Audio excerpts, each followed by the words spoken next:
Medieval monastery gardens fed Europe for 800 years using a system modern agriculture deliberately buried. Monks planted crops once and harvested for decades. One planting, 20 years of food, sometimes more. These weren't myths.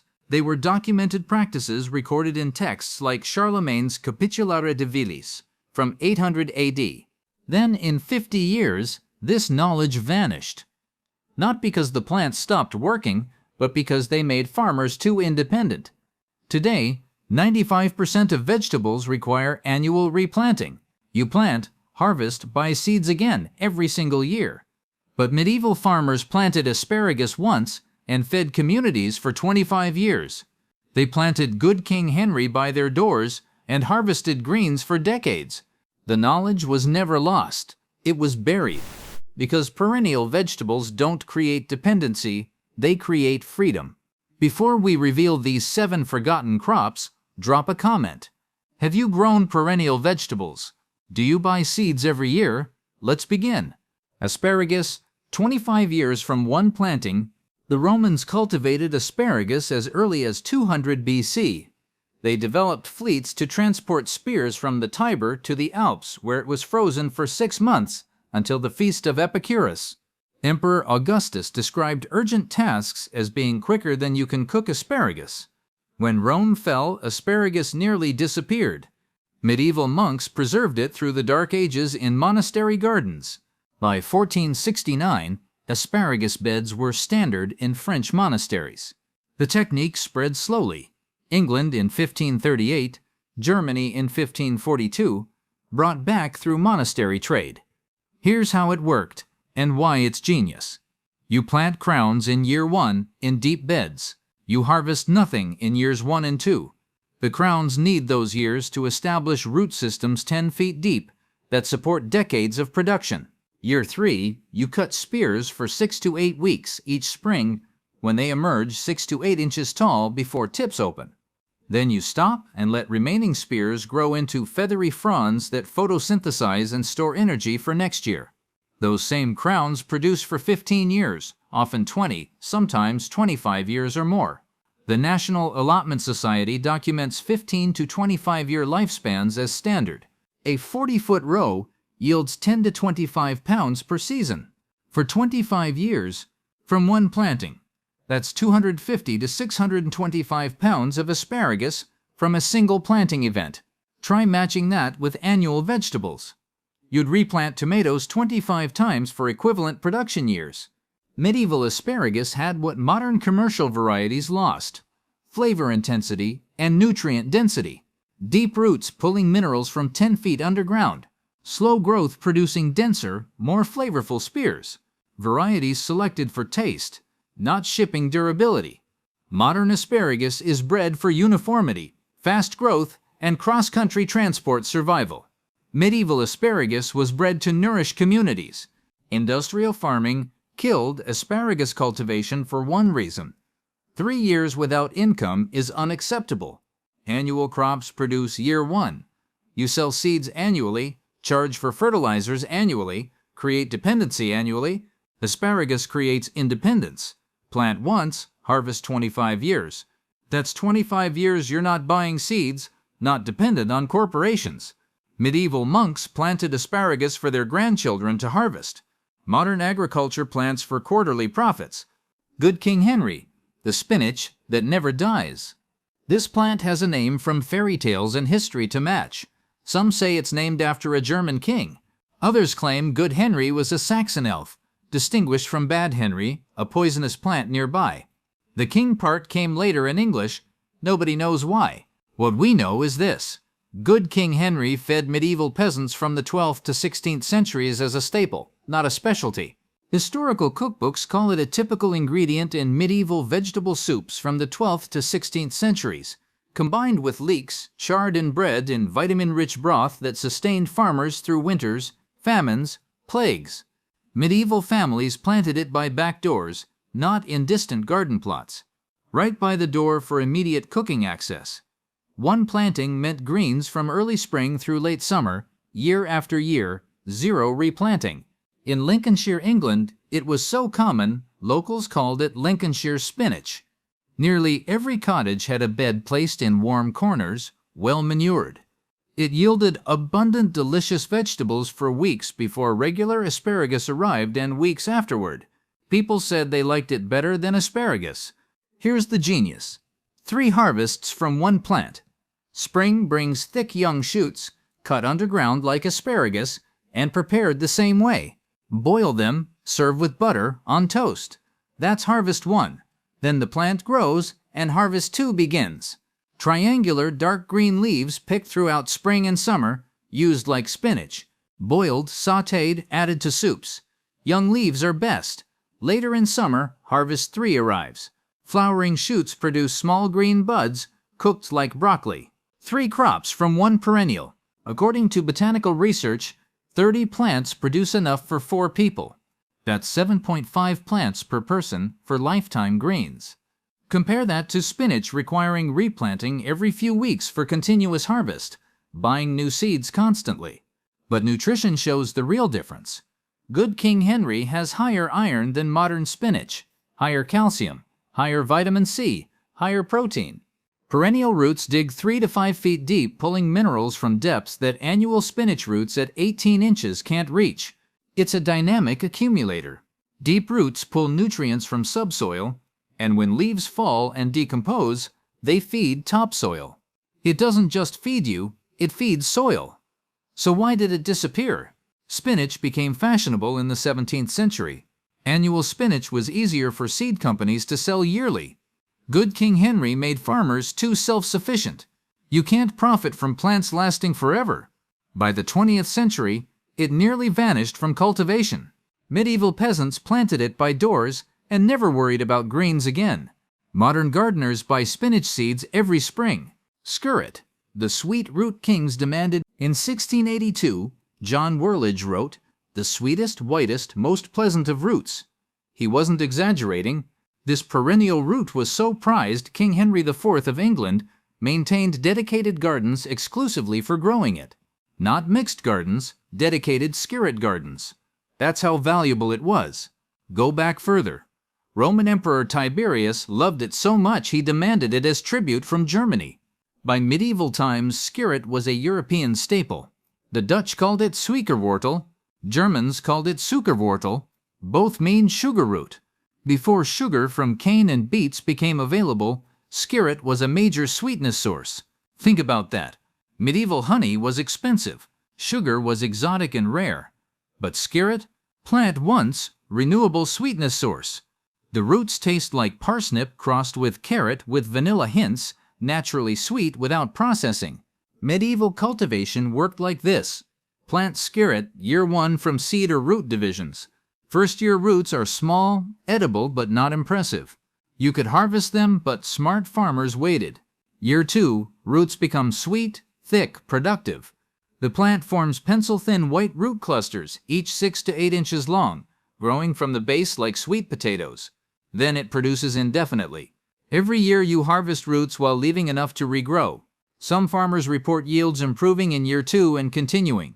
Medieval cooks prepared skirret every way imaginable. Boiled with butter and herbs, simplest preparation. Roasted with olive oil. Parboiled and deep-fried. Added to pies both sweet and savory. One medieval cookbook instructs frying skirrets in oil or butter, a dish popular through Tudor and Stuart periods until the 1750s. Nutritionally, skirret beats potatoes in nearly every way. Higher vitamins, better minerals, lower glycemic index, meaning no blood sugar spikes like starchy potatoes. And critically, it's perennial. Potatoes die yearly and must be replanted. So why did skirret vanish by late 1700s? Potatoes arrived from the Americas. Easier to prepare, just peel and boil. Higher yields per square foot, novel and fashionable. Most importantly for seed sellers, potatoes are annual. You replant yearly using seed potatoes, saved or bought fresh. Lovage. 20 years of celery on steroids. Imagine a plant growing 6 feet tall, producing massive amounts of intensely flavored leaves every year, living 20 years or more. That's lovage. Medieval monasteries cultivated it in physic gardens for one reason: versatility. Every part is useful.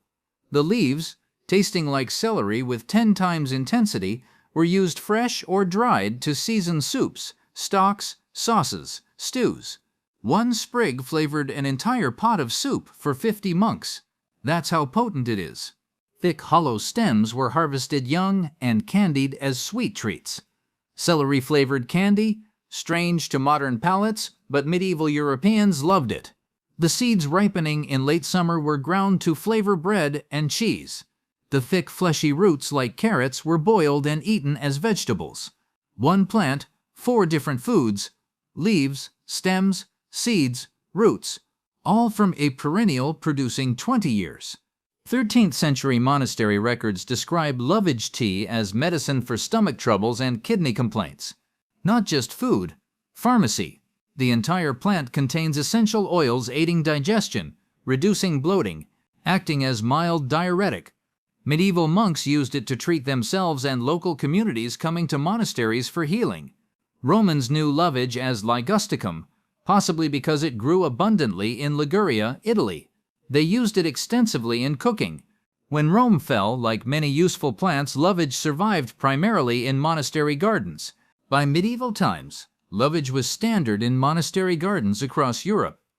It held a distinguished place in medieval monastery plots. Every monastery had at least a few plants, often more because demand was constant. Fresh leaves for cooking, dried leaves for medicine, candied stems for treats, seeds for baking, roots for winter vegetables. Here's the economics. A mature lovage plant grows 6 feet tall, spreads 3 feet wide, produces enormous leaf quantities annually. Medieval cooks used one sprig to flavor entire pots. A single plant could season family meals for decades. To match one lovage plant's 20-year production, you'd buy celery weekly for 20 years. At $2 per bunch, that's over $2,000 in celery over 2 decades. Or spend $8 once for lovage roots, plant them, harvest 20 years. Rhubarb, the plant that outlives you. Here's a real gardener account. My folks had a rhubarb plant on the old home place that my grandma planted. Must be 50 years old, still producing. 50 years from one planting. That's not exaggeration, that's rhubarb. Medieval Europeans valued rhubarb roots primarily for medicinal properties. The plant originated in Asia, and for centuries rhubarb root was expensive. Imported medicine used as laxative and digestive aid. By the 16th century, Europeans discovered something. The tart stalks are edible. Not the leaves containing toxic oxalic acid levels, but thick red or green stalks emerging in spring. Once that culinary use spread, rhubarb became a European staple. The genius of rhubarb is indestructibility. Plant a crown in rich, well-prepared soil with full sun. Don't harvest year 1. Let it establish roots. Year 2, take a light harvest. A few stalks, letting the plant continue building strength. By year 3, the plant is mature, and you can harvest heavily. Then it produces 5 to 10 pounds of edible stalks per season for decades. In ideal conditions, 50 years or more from a single planting.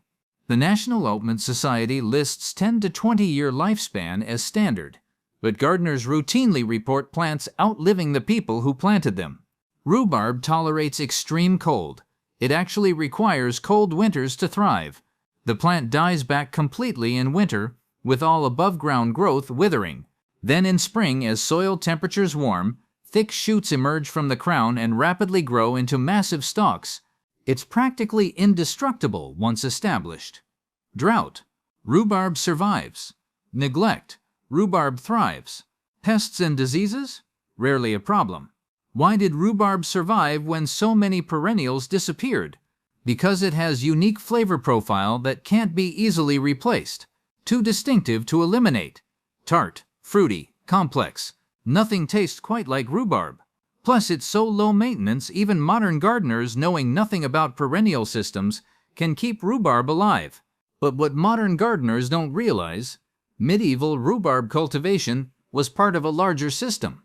Monasteries planted rhubarb alongside asparagus, good King Henry, lovage, skirret, other perennials. They designed gardens for multi-generational production.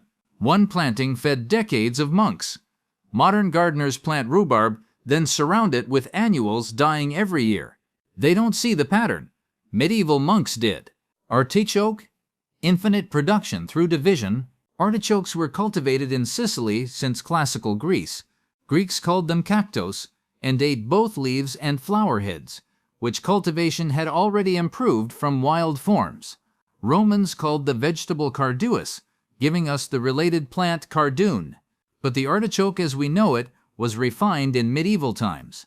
By the 12th century, artichokes were mentioned in Ibn al-Awwam's compendious farming guide in Seville.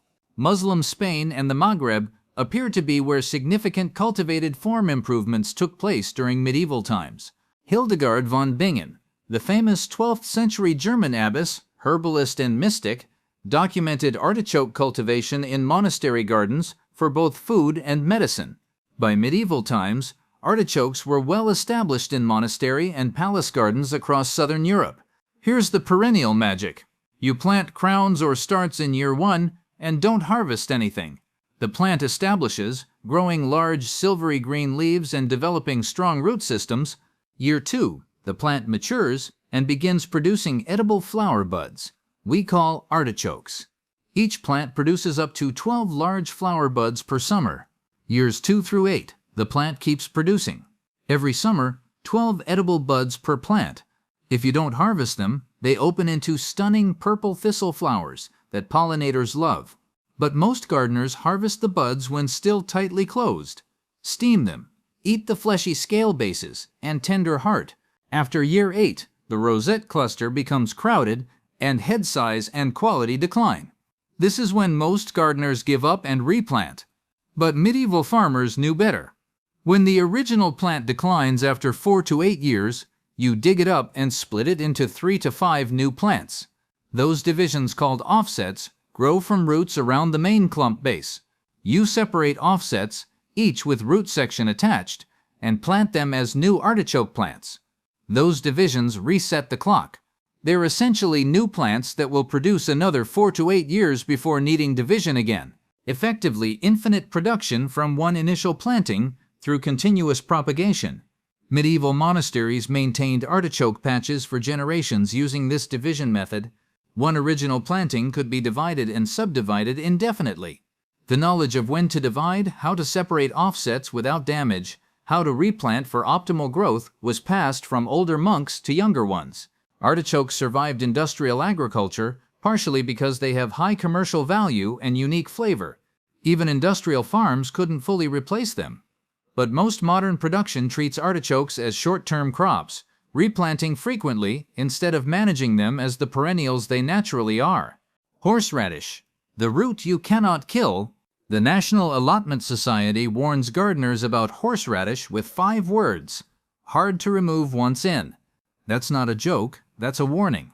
Horseradish is so perennial, so persistent, so impossible to kill that medieval gardeners planted it in monastery garden corners where nothing else would grow. Poor soil? Plant horseradish, it thrives. Shade? Horseradish doesn't care. Drought? It survives. Neglect? It spreads. You plant a horseradish root cutting once. Just once. A root piece 6 inches long. Stick it in ground at 45-degree angle, then it grows forever. Every year you can harvest thick pungent roots and grate them fresh for intense antibacterial condiment that clears sinuses and wakes up taste buds. Medieval herbalists used horseradish for both food and medicine. Fresh roots grated for flavor, preserved in vinegar for winter storage, used medicinally for respiratory ailments, as digestive aid, as poultice for joint pain. One established horseradish plant spreads aggressively. The roots grow deep and wide, sending up new shoots in widening circles. Every root piece left in soil when you harvest can potentially grow a new plant. That's why gardeners are warned to contain it. Plant in buried pot or use root barriers. Otherwise, horseradish colonizes the garden. The challenge isn't getting horseradish to produce, it's containing it. Medieval gardeners used this aggressiveness strategically. They planted horseradish in garden corners, in poor soil along walls, in areas where cultivated vegetables struggled. Horseradish filled those spaces and provided pungent roots year after year with zero care. Why did horseradish survive when so many perennials disappeared? Because you literally can't kill it easily. Even industrial agriculture gave up trying to eliminate horseradish from farms. Plow it under, and it grows back.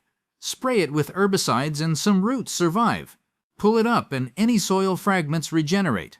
Horseradish is a testament to perennial resilience. Medieval monks planted it once and harvested as long as the monastery existed. Modern gardeners plant it, panic when it spreads, and realize they've created a permanent food source whether they intended to or not. That's the power of perennials. Once established, they don't need you, they just keep producing. The vegetables that sustained medieval Europe through 800 years are still here. Asparagus, good King Henry, skirret, lovage, rhubarb, artichoke, horseradish. 7 crops, 1 planting, decades of harvests. Medieval monks planted these and fed communities for generations. Modern agriculture plants annuals and creates dependency on corporations. The choice isn't between medieval and modern, it's between dependency and sovereignty. Every asparagus crown is a 25-year declaration of independence. Every good King Henry plant by your door is freedom from buying spinach forever. Every lovage in your garden is 20 years of self-sufficient seasoning. Medieval farmers made their choice. They chose freedom. What will you choose? Subscribe and let's keep digging up what they buried. Comment below. Which perennial are you planting first? The knowledge was here all along. Let's bring it back.